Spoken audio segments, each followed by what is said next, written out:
14. 합법을 가장한 제도권 정치폭력 1. 공룡자멸증후군 환자 집단에게 속은 이후의 환란. 2017년의 대한민국 통치권 유고 사항은 바로 이 축제온 전쟁을 터뜨리려다가 실패한 키신저 그룹의 정치폭력극이다. 그러나 한국과 함께 불특정 다수의 희생양이 된 인류의 입장은 하나님으로부터 기적적인 보호로 파멸을 면한 구원의 은총이기도 하다. 90년대 이후 평양 김정일과 김정은의 대남 핵인질 벼랑 끝 군사외교춤은 이런 키신저 그룹 즉 세계 지배주의자들의 연출하에 벌어진 위험한 전쟁 유도의 춤이었다. 그러다가 트럼프 정권과 한국의 태극기의 물결 국민의 확고한 자유민주주의 의지에 주춤 뒤로 물러서야만 하게 되었다. 그로 인해 한국 통치권을 합법을 가장한 제도권 정치폭력으로 훔치게 되었다. 그러면서 키신저는 노골적으로 나서서 이젠 전쟁을 하지 않으려거든 중국의 한반도 접수를 용인하라 하고 요구하는 중이다. 이러한 그들의 형태는 그들이 공룡자멸증후군에 사로잡힌 전형적인 징후에 해당된다. 왜 그렇게 보아야 하는가? 세기의 90년대 초반 부시 미국 대통령은 걸프전을 성공적으로 치른 후 신세계 질서, 뉴 월드 오더를 선언하였다. 그 이후부턴 이 글로벌리스트들의 악랄한 세계 지배 야욕을 인류가 명확하게 알아차리기 시작했다. 그것이 클린턴 정권 출범과 더불어 본격적으로 가동되기 시작했다.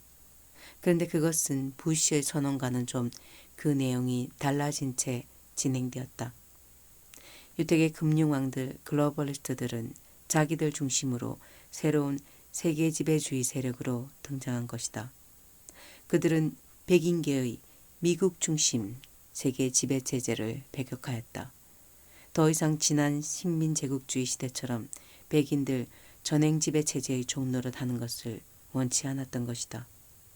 그 세력은 주로 키신저 국제정치 정책그룹을 그 사령탑으로 삼고 클린턴 정권을 방패로 삼아 이 패권 경쟁의 고지선점을 위해 지난 90년대부터 동북아 경영에 먼저 나섰다. 그것이 바로 북미 핵회담이었다. 이 북미 핵회담을 주도한 키신저 그룹은 애초부터 한국 안보주권을 움켜쥐고 한국을 한반도 전쟁의 희생양으로 정해놓고 시작했다. 물론 한국의 의사를 타진하고 한 일은 아니다. 처음부터 그런 정치 음모의 틀을 짜는 데 있어서 당연히 한국은 가장 조심스럽게 배제되어 있었다. 이런 음모 집행을 위한 정치 사기쇼의 무대로 등장한 북미 핵회담에서 한국이 배제된 까닭은 바로 이 때문이었다. 그것은 처음부터 키신저 그룹의 동북아 공포지배 음모를 집행한 회담이다. 그래서 이를 한국 희생 음모작전 1이라고 부르기로 한다. 1년 배노를 매긴 이유는 그 후 30년 가까이 이런 음모가 수차례에 걸쳐 진행된 까닭이다. 지난 90년대부터 키신저 국제정치 정책그룹에 의해 시작된 한국희생 1차 음모작전에선 한반도 전쟁 유도 책략이 최소한 3번 이상 집행되었다. 그러나 그것이 신기한 기적처럼 모조리 실패로 돌아갔다. 그 후 2010년의 연평도 포격 도발로 2차 전쟁 음모 작전이 시작되었으나 그것도 백두산 진동으로 실패했다. 그래서 3차 음모 작전은 새로운 전쟁 형태로 등장했다. 그리고 그 신형 전쟁은 지금 바로 진행 중이다. 그것이 바로 제도권 정치 폭력으로 집행하는 합법을 가장한 통치권 도둑 작전이다. 지금 한국의 통치권 유고 사항은 키신저와 오바마, 평양, 베이징의 연합작전으로 형성된 외압에서 비롯되었다. 여기에서 키신저와 오바마를 미국이라 하지 않는 이유가 있다. 그들은 미국 통치권을 움켜쥐고 미국을 배역한 죄악을 범한 자들인 까닭이다. 그것이 외압에 의한 것이라는 부동의 증거가 있다. 그 시발점이 된 JTBC의 손석희 태블릿 PC 언론 사기는 그 사주인 홍석현 회장의 지시하에 이루어졌다. 그런데 그 홍석현은 오바마 키신저와 그 연결고리가 이어져 오바마 키신저 필요에 의해 진행된 기획된 정권 탈탄 음모의 결과임이 밝혀졌다. 또 기획된 언론 사기에 따라 등장한 촛불 시위 역시 평양 노동신문 지시에 따른 시위였고 6만 명에 이르는 중국 유학생과 일본에서 온 네오코민테론 조직원들의 대거 참여로 이루어진 시위였다. 거기에다 좌우파를 막론한 국회의원과 법조계와 사법계와 언론이 조직적으로 기획된 시나리오에 따라 한꺼번에 탄핵에 나선 과정을 보면 평양과 오바마의 유혹과 협박이 함께 작용하여 일어난 사태임을 그들 범죄자 무리들 스스로 노출시키고 있다. 그러므로 이 사태는 새로운 형태의 전쟁 개념으로 보지 않으면 그 진상 자체가 드러나지 않는 비극적 사태이다. 결코 국내 매판 세력의 자율적인 국권 도둑질이라 할 수 없다는 뜻이다. 박근혜 통치권 약탈 비극은 국제 세력의 음모로 기획된 소리 없는 전쟁의 결과이다. 이렇게 볼 때 21세기에 와선 전 인류는 그 생존을 위해서라도 이들 글로벌리즘에 대한 저항 정선을 형성하지 않을 수 없는 상황이다. 희생양 한국이 깨어나고 있으므로 온 세계가 그런 사실을 인식하기 시작했다. 특히 지금 현재는 유택의 금융왕들 중심의 신세계 정부에 대한 저항 전선이 시급한 상황이다. 그들은 한국 통치권 찬탈 성공 즉시 전 세계 국가안보 주권 포기 강요 선언을 하면서 곧바로 세계 독재 선포를 할 계획이다. 따라서 한국 통치권 찬탈을 한국 국내적 정변으로 보면 크게 오류를 범하는 셈이 된다. 미국의 트럼프 정권은 한국 통치권 찬탈 문제가 이처럼 심각한 문제를 지니고 있다는 것을 잘 안다. 그들은 지금 단순히 김정은 상대로 동북아 군사력 전개를 한 것이 아니다.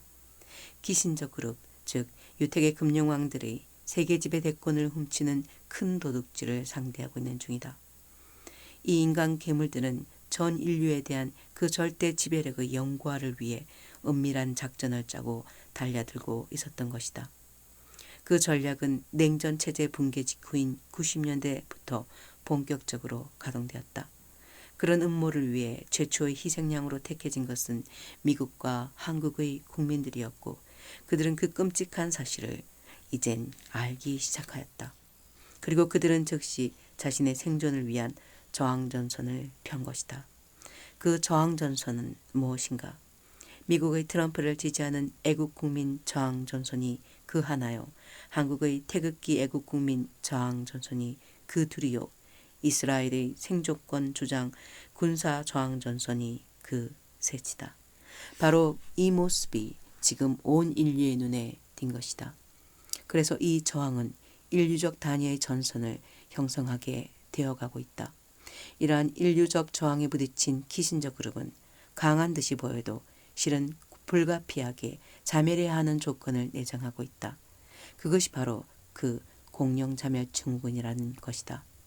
오늘날 미국과 한국에서 저항을 받고 있는 것이 바로 그것을 의미한다. 그리고 이젠 자신들의 그런 추괴한 몰골을 감출 수가 없어서 이미 스스로 세상에 드러내고 있다. 20세기의 냉전 기간 동안에 유럽이 그들에게 자진하여 넘어갔다. 그러나 이젠 블랙시트와 터키의 친러시아 독재화를 비롯해 전 유럽의 경제력 저하가 발생했다. 거기에다 아랍 난민 물결을 비롯한 수많은 악재가 겹쳐 EU의 기반이 흔들리기 시작했다. 미국은 국내에 기생해 있던 글로벌리즘 세력에게 통치권 탈취를 당할 위기에 찰나까지 다다랐었다. 그러나 미국 국민들은 트럼프를 내세워 이를 겨우 뿌리치며 본격적인 대결 태세로 들어갔다. 그런가 하면 글로벌리즘은 이 대결 과정에서 자기들 세력 내부에서 제어불능의 분열이 터지고 자신들 간의 대결 상황 쪽으로 이끌려들었다. 이것은 그들의 속성으로 보아 절대 불가피한 일이다. 이 글로벌리즘이 인류 관리를 위해 긴급하게 내놓은 공포지배 책략은 크게 세 가지이다. 하나는 테러에 의한 공포조정이다. 둘은 합법을 가장한 제도권 정치폭력이다. 셋은 신격과한 공포의 첨단 군세 요새이다. 테러에 의한 공포 조성의 상징은 9.11 테러이다. 이 테러 이후 전 세계에는 여러 유형의 테러 난국이 퍼져나갔다. 그리고 그 테러리스트들은 자신들을 용병으로 받아들일 주인을 찾아 헤맸다. 그런가 하면 이 패권적 세계지배 엘리트들 역시 테러 조직의 용병화를 위해 아예 전쟁이나 테러를 기업화하는 방향으로 달려갔다. 옛날 유럽의 왕가나 봉건 귀족들이 사병인 기사단을 거느리고 세력 대결을 벌였던 것과 똑같은 폭력의 원시 시대로 되돌아가고 있다. 다만 현대적 용병들은 핵, 미사일, 생화학 무기 등 절대 파괴력으로 무장한 영혼이 없는 기계부대라는 것이 다를 뿐이다. 그래서 월남전과 소련 붕괴 이후엔 국가 간의 열전은 전쟁의 고전적 개념으로 바뀌었다. 이젠 영혼이 없는 전쟁 기업 용병이 신속 정확한 절대 파괴를 목표로 하는 공포전 개념으로 전환되었기 때문이다. 그 공포전 개념은 그들이 미국에서 쫓기다시피 고통당하며 9.11 테러를 저지르며 빚어낸 개념이다. 하지만 나머지 둘, 즉 합법을 가장한 제도권 정치폭력과 신격화한 공포의 군사 요새는 고도의 연구와 음모 끝에 내놓은 그들의 세계 지배 전략이다. 합법을 가장한 제도권 정치폭력은 유럽에선 EU체제 형성으로 거의 성공한 줄 알았다. 그러나 연방체제에 대한 각 회원국가들의 염증과 불신을 인해 이미 탈퇴했거나 탈퇴 준비에 나선 국가들이 있고 나머지 국가들 역시 연방의 미래에 대해 불안한 회의를 품고 있다. 유럽 연방의 이러한 붕괴 징후는 애초에 그 설립 기초 자체가 잘못 잡혀진 데 그 원인이 있다. 세계 지배 대권을 추구하는 유택의 금융왕들을 중심한 권력 엘리트 집단의 지배 이익을 위해 연합 시민들을 속이며 실현되었던 것이다. 어떤 점이 속임수였는가? 1. 전통 유럽 사회의 암흑 경제와 지하 정치의 줄이었던 프리메이슨과 일루미나티와 예수회가 양차 대전의 전쟁 주범임에도 비의 승리 당사자로 행세하며 전승 이익을 독점했다. 그들은 다국적 군산복합 금융 카르텔을 형성하여 지상의 정상적 국제관리 시스템으로 등장했다. 2. 유럽 시민들은 각 국가 주권이 존중되는 가운데 합리적으로 연방이 조성되는 것으로 알고 있었으나 실은 연방 지배력은 금융과 무기와 에너지와 식량과 원자재와 교통통신망과 언론 및 정보와 시장을 독점하다시피 한 다국적 군산복합금융 카르텔이 장악하고 있었다. 그들은 자신의 영구 지배를 위해 사회주의 체제 하에 각국 경제 시스템과 안보 시스템을 조정하였고 그 상태에서 형식적인 유럽연방 찬반투표가 시행되었다. 즉 국가 통치 체제에선 부대적 경제관리 수준의 조직들이 하루아침에 연방 통치 중심 세력으로 부상했다. 4. 이로 인해 애초에 미소 냉전 구도가 선악의 대결 구도로 출발되어야 했던 것이 좌우 대립 또는 자본주의 대 공산주의의 상대적 대결로 변질되었다. 그래서 국제정치의 도덕성은 사라지고 마키아벨리즘과 경제, 문화, 식민주의와 군사적 블록 대결 구도로 바뀌었다. 그러므로 이것은 본질적으로 거대한 정치 사기였다. 그런 속임수는 당연히 심리적 폭력으로 화하고 이 심리적 폭력의 피해자는 어떤 폭력도 수동적으로 받아들이도록 의식 자체가 마사지된다. 그것은 인간의 노예화를 의미한다. 양차 대전을 거치며 파괴의 잿더미에 던져진 유럽의 후손들은 부모들의 삐뚤어진 자존심은 물려받았으나 최소한의 생존 조건도 갖추어지지 못한 상황에 던져졌다. 그래서 우선 먹을 것과 입을 것을 대주는 미국과 금융왕들에게 의존했다. 그로 인해 물리적으로 그들의 종으로 예속되어 갔다. 그러면서 자신들을 미래로 바르게 이끌 기독교적 신념은 쓰레기처럼 버렸다. 시민제국주의의 도둑질을 하던 조상들에 의해 기독교가 왜곡되고 더럽혀진 까닭이다. 그 부모 세대조차 제대로 된 회개를 하지 못했던 탓에 기독교에 대한 큰 오해에 사로잡혔던 것이다. 그 대신 유럽인들은 반제국주의 사상인 마르크시즘과 유물론적 프로이드 사상 그리고 존 듀이의 실용주의에 물들었다.